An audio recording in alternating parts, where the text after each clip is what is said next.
اول عليكم صوتي ما هو يا غير باغي عندنا أثرة خلاصات وحده باغي ندين الصحافه وبعض الجمعيات الحقوقيه المغربيه والمجلس الوطني المغربي لحقوق الانسان اللي في المحكمه العسكريه قالوا عنها كانت محاكمه عادله.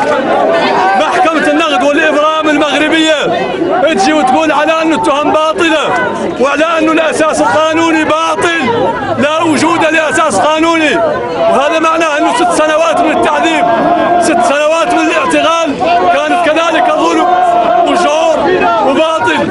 هذه هي الخلاصه الاولى.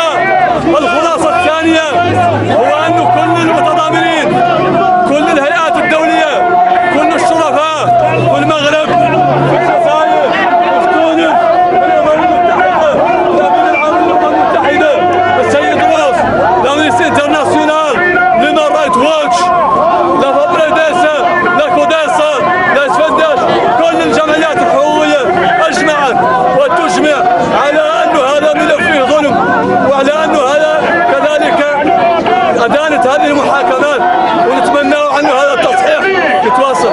هذا واحد. ثاني اثنين عفوا.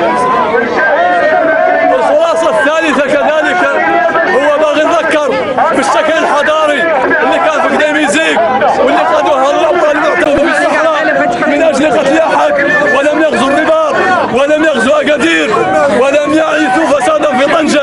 هذا مخيم اقامته الساكنه للمطالبه بحقوقها السياسيه والمدنيه والاقتصاديه لتكون لها كل القوانين كل الشرائع، وفيما يزيد عن 160 قرار من كل